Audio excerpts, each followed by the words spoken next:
السلام عليكم ومرحبا بكم معي في حلقة جديدة من مسلسل عائلتي، حلقة قبل العرض على دوزان. هاد الحلقة اللي غادي نشوفوا فيها ياسمين اللي غادي تكتشف ان الام ديالها حابسة الجدة ديالها واحد المكان اللي مظلم وغادي تاخذها للمستشفى.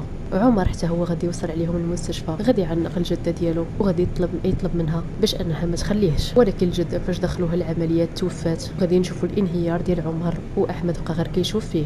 من بعد غادي نشوفوا مراسم الدفن ديال الجدة، وياسمين حاولت تخبر الاب ديالها من بعد ان الام ديالها هي اللي كانت حابساها، ولكن الام غادي تكتشف هذا الشيء وغادي تبقى تضرب في ياسمين غادي تحاول انها تنتحر، وعمر غادي ينقذها.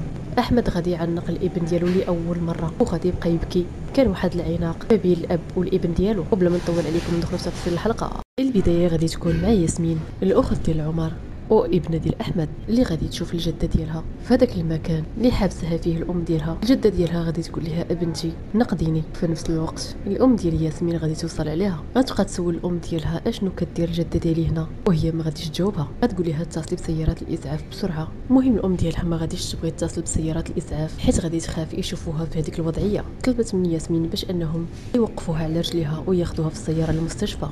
وفاش كانوا مخرجينها من هذاك المكان اللي كانت مخبيه فيه، عاكف كان جاي عند احمد غادي يشوفهم وغادي يصورهم. وفي نفس الوقت بقى كيتسائل اشنو كدير الجده في هذاك المكان المظلم. مهم ياسمين وكذلك الام ديالها خدوها للمستشفى.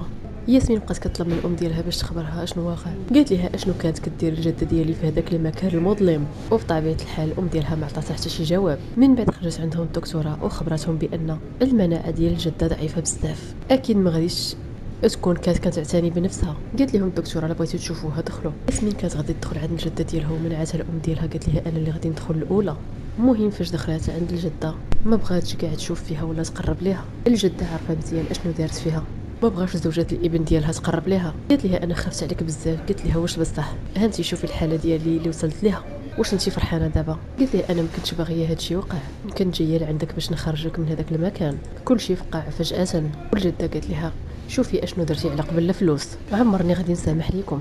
الزوجه ديال احمد قالت لها احمد ما في خبارو حتى شي حاجه، كنتمنى انك ما تخبريش بداكشي اللي درت. الجده طلبت منها باش تخرج. من بعد خرجوا الجده باش يديروا لها بعض الفحوصات.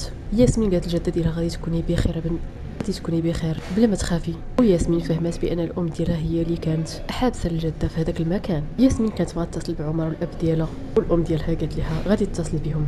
قالت لها غادي تخبريهم ان الجده ديالك جات لعندنا وكنا جالسين كنتكلموا وكنشربوا القهوه. من بعد فقدت الوعي وخديناها للمستشفى. من بعد غادي نشوفوا عمر جا، وياسمين خبرته بانه الجده كتفحصها دابا الدكتوره. من بعد جا حتى الاب ديالو احمد وكذلك الاخ ديالو سارب. عمر سول الاخت ديالو كيفاش وقع لها. في ديك اللحظه بقات غير كتشوف ومصدومه.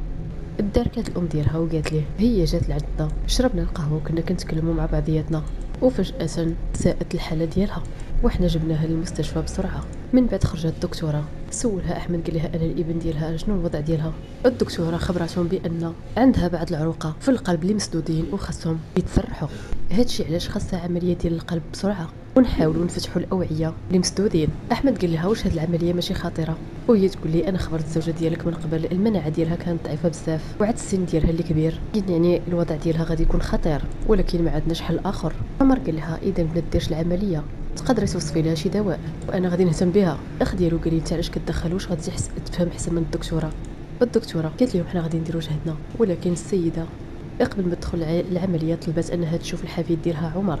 احمد قال لعمر اذا خلينا ندخلوا. عمر دخل عند الجده ديالو وعنقها وهي فرحات بالشوفه ديالو. قال لي انت كنتي عند الصديقه ديالك اشنو وقع لك؟ قالت لي اولدي انا راني كبيره في السن وهذا الشيء اكيد غادي يوقع، ولكن بلا ما تخاف انا غادي نتشافى، ما غاديش نخليك غير بوحدك ونمشي قبل ما نشبع منك. احمد قال للام ديالو انا خفت عليك بزاف. قالت لي واش خفتي بصح؟ قال لها اكيد غادي نخاف. عمر قال لها كنت كنتظر انك ترجعي من عند الصديقه ديالك وتجي لعندنا المنزل. احمد قال لي علاش غادي ترجع عندك المنزل، حتى المنزل ديالي راه ديالها. قال لها الزوجه ديالي قالت بانها الحاله ديالك بدات كتسوء فاش كنتو كتشربوا القهوه. قال لها الحمد لله اني ما وقعش لك شي مشكل في شي مكان اللي مهجور. ما عارفش ان الام ديالو كانت محبوسه غير في المنزل. الجده بقات غير كتضحك. الجده قالت لعمر غادي يدخلوني للعمليه دابا. قالت لهم اكيد الدكتوره غادي تكون خبراتكم. قالت لهم الا ما قدرتش نخرج بخير وعلى خير. عمر وقف قال لها عافاك ما تقوليش هذا الكلام، انا يلا لقيتكم ما غاديش نبغي نفقدك. قال لها عافاك ما تخلينيش وتمشي. والجده قالت ليه انت القلب ديالك زوينه ولدي. قالت لعمر واحمد كنتمنى انه شي نهار تبغوا بعضياتكم وتفهموا بعضياتكم، هذه الوصيه ديالي الوحيده ليكم. مهم عمر وكذلك احمد وعدوها انهم غادي يحاولوا مع بعضياتهم. الجده عنقات عمر من بعد جا خدها على قبل العمليه. اسيا جات عند عمر وكانت واقفه معاه. عمر كان خايف على الجده ديالو داخل العمليات، وياسمين بقات غير كتشوف في اسيا كيفاش كتواسي الاخ ديالها عمر. ياسمين بقات كتشوف في الام ديالها بكل قسوه. الام ديالها قربت منها قالت لها علاش كتشوف فيا بحالي انا وحده قاتله. ياسمين قالت لها واش ما غادي تخبري الاب ديالي بحتى شي حاجه. قالت لها واش انتي مجنونه؟ اكيد ما غاديش نخبرو، حتى انتي ما غادي تقولي حتى شي حاجه. من بعد الدكتوره غادي تخرج عندهم كاملين. عمر قال لها واش الجده ديالي بخير؟ احمد كذلك سولها. الدكتوره قالت ليه مع الاسف حنا درنا جهدنا كامل ولكن فقدنا المريضه، يعني الجده ديال عمر توفات. كل شيء بقى مصدوم وخصوصا ياسمين. ياسمين وعمر هما اللي تصدموا في الموت ديال الجده. احمد قال للدكتوره واش بصح ماتت الام ديالي؟ قالت لي كنقدم لكم التعازي، الزوجه ديال احمد هي السبب في الموت ديالها. عمر قال لهم الجده ديالي ماتت. من بعد خرجوا الجده. عمر طلب منهم باش يوقفوا، حيد هذاك اللي زار من الوجه ديالها. احمد بقى غير كيشوف في الام ديالو. عمر بقى كيقول لها يلا نوضي وخلينا نمشيو ونضحكوا مع بعضياتنا. قال لها انت عطيتيني وعد انك ما غاديش تخلي عليا، ما غاديش تمشي وتخليني. قال لها كنبغيك بزاف. احمد بقى كيشوف عمر كيفاش كيبكي على الجده ديالو. من بعد غطاو ليها الوجه ديالها وعمر بقى غير كيبكي عليها وبقى كيتذكر كاع داكشي اللي دارت على قبلهم. عمر بقى يتذكر كاع الاوقات اللي قضاهم مع الجده ديالو، هو الوحيد اللي بكى عليها وقطعت ليه قلبه.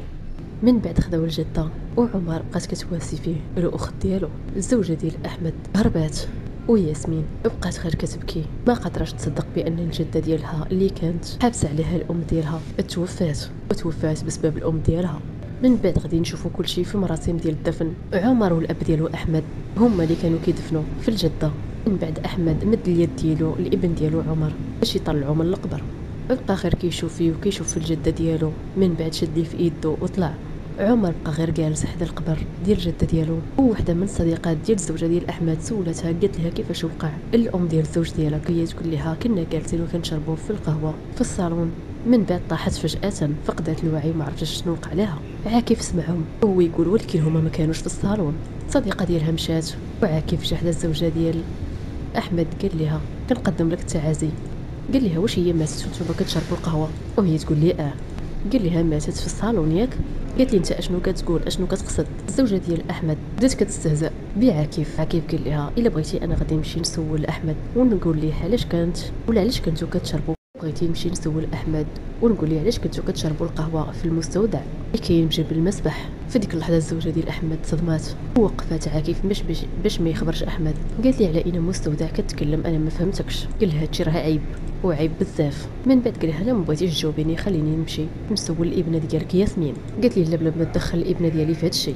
قالت لي على اين مستودع كتكلم وهو يوري هذاك لا فيديو اللي صورهم الصور فاش كانت مخرجه جده من هذاك المستودع.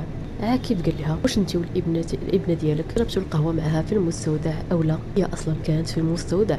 ياسمين مره كتشوف في الام ديالها والام ديالها كتشوف فيها. الزوجه ديال احمد قالت لي صافي اسكت انا غادي نعطيك اللي بغيتي ولكن ما تخبر حتى شي حد. قال لها حتى انا هادشي اللي كنت باغي. ومن بعد ما دازت واحد المده على الوفاه ديال الجده ياسمين غادي نشوفوها لقات الحقيبه ديال الجده ديالها في المطبخ كانوا فيها الادويه ديالها. مشات حطتها في المستودع حيت كانت باغيه الاب ديالها يكتشف الحقيقه ديال الام ديالها. من بعد نادات على الاب ديالها وقالت ليه انها بغات تنفخ عجلات ديال الدراجه ديالها. طلبات منه باش يبحث ليها على شي حاجه في داك المستودع وهو يلقى الحقيبه ديال الام ديالو. قال لي هديه من هاد الحقيبه. قالت ليه ما عرفتش نقلبوها ونشوفوا ديال من. ويلاه كان غادي يفتح هذيك الحقيبه بلاصتاك. ديك اللحظه دخلت الزوجه ديالو وقالت ليه هاد الصاك راه ديالي من الصباح وانا كنبحث عليه. من بعد قالت لهم نتوما اشنو كديروا هنا؟ والزوج ديالها احمد قال لها انت طلبت مني المساعده بغات نفخ العجلات ديال الدراجه ديالها خافت لي يكون في المستودع شي فأر. الزوجه ديالو طلبت منه باش يمشي للعمل. قالت لي انا غادي نحل هذا الموضوع. من بعد الام ديالها قالت لها اشنو كدير هاد الحقيبه في المستودع؟ قالت لها ما عرفتش. قالت لها اذا طلبتي المساعده من عند الاب ديالك وهي تقول لها قالت لها هاد الصاك كيفاش خرج من القمامه وصل للمستودع حيت الزوجه ديال احمد كانت غادي ترميه. الزوجه ديال احمد عرفت بان الابنه ديالها كتحاول تلعب عليها جرتها من دراعها. قالت لها الاب ديالك غادي يعرف بان هذاك الصاك ديال الام ديالو وبدا يسول اشنو واقع.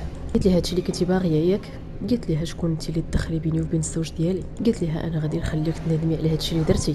ياسمين قالت لها انا اصلا ندمانه حيت ما خبرت الاب ديالي بحتى شي حاجه هذاك النهار. انا ماشي انسانه سيئه بحالك واش فهمتيني؟ ديك اللحظه الام ديالها بقات كتضرب فيها ضربتها وجهها ضربه من ورا الاخرى. من بعد شدتها من شعرها، قالت ليها كون غير متي بحالك بحال الجده ديالك، رماتها في الارض. من بعد دخلت وخلاتها كتبكي. ياسمين بقات غير كتبكي ورجلها كتنزف. دخلت الغرفه ديالها. ياسمين فاش كانت في الغرفه ديالها بقات كتشوف في المرايه وكتبكي، وبقات كتذكر عمر كيفاش كان كيهتم بالجده ديالها، واش حصلت الام ديالها اللي ساده على الجده ديالها في داك المستودع، وكيفاش عمر كان كيبكي عليها وخايف عليها بزاف. وتذكرات كذلك الام ديالها فاش ضرباتها.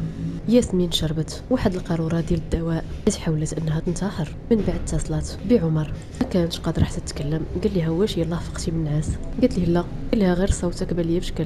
قال لها ياك لاباس؟ ياسمين وهي كتبكي قالت ليه كنت تلاقينا في شي مكان اخر كنا غادي نكونوا اخوه مزيانين. قالت لي انت انسان مزيان ولكن انا انسانه سيئه. عمر قال لها واش انت كتبكي؟ واش انت بخير؟ قالت لي لا انا ماشي بخير، هادشي علاش ما بقيت بغيت نعيش. قال لها انت اشنو كتقولي؟ قالت لي الجده ديالي كانت كتبغيك بزاف، كون غير قدرت حتى انا نعرفك اكثر ولكن تاخرت بزاف. عمر قال لها انت اشنو كتقولي؟ انا ما قدرش نفهمك. واش انت دابا كاينه غير بوحدك؟ فينك دابا؟ الا كان شي حد حداك عطيه الهاتف، عطي الاخ ديالك الهاتف. قالت لي حتى انا ما كنتش باغيه هادشي يوقع، عافاك بلا ما تقلق مني. في ديك اللحظه ياسمين فقدات الوعي. عمر بقى كيقول لها ياسمين فين كنتي؟ يلاه جاوبيني. عمر مشى كيجري المنزل ديال الاب ديالو، بقى كيدق الباب بواحد القوه. خرج عنده احمد قال لي علاش كتدق الباب بهذه الطريقه؟ قال لهم واش ياسمين كاينه في المنزل؟ الاب ديالو احمد قال لي انا يلا وصلت ما عارفش. واصلا علاش كتسول؟ اللي غادي نجاوبك ولكن جاوبني واش ياسمين كاينه في المنزل؟ الام ديالها قالت لي هي كاينه. قال لهم واش ممكن انكم تناديو عليها؟ الاب ديالو قال لي علاش؟ قال لي حنا تكلمنا في الهاتف ولكن الصوت ديالها ما كانش مزيان، عافاكم لما شوفوها. عمر طلب من الاب ديالو باش يشوف واش ياسمين كاينه في الغرفه ديالها وهي بخير. كلشي مشى كيجري للغرفه ديال ياسمين. احمد بقى كيدق على بنته وبقى كيقول لها فتحي هذا الباب، ولكن الباب كان مقفل. وعمر كسر الباب ودخلوا، ولكن لقاو ياسمين فاقده الوعي. الاخ ديالها سرب فهم بانها شربت الدواء. الام ديالها تصدمات، فهموا بان الابنه ديالهم حاولت تنتحر. عمر خدا ياسمين ومشى كيجري. خداوها للمستشفى.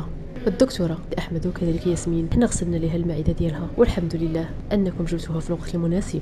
سرب قال للاخت ديالو كيفاش قدرتي ديري هذا الشيء، واحمد طلب منه باش يسكت. الدكتوره قالت لهم من الاحسن تخليوها ترتاح شويه. ياسمين بقات كتشوف في عمر وكتبتسم هو كذلك. من بعد عمر كان غادي. احمد وصل عليه. احمد هو الدموع في عينيه. قال لي كون ما كنتيش بنتي كان بامكانها تموت. قال لي شكرا لك ولدي. عمر بقى غير كيشوف فيه واحمد عنقو بقى كيقول ليه ولدي وكيبكي. الزوجه ديالو والاخ ديالو بقاو غير مصدومين هما كيشوفوا في هذاك المنظر وكيفاش احمد معنق الابن ديالو وكيبكي. احمد بقى كيقول لي شكرا لك ولدي، وعمر حتى هو عنقه. وكانت ديال نهايه ديال الحلقه. كنتمنى انها تنال الاعجاب ديالكم والى فيديو لاحق ان شاء الله.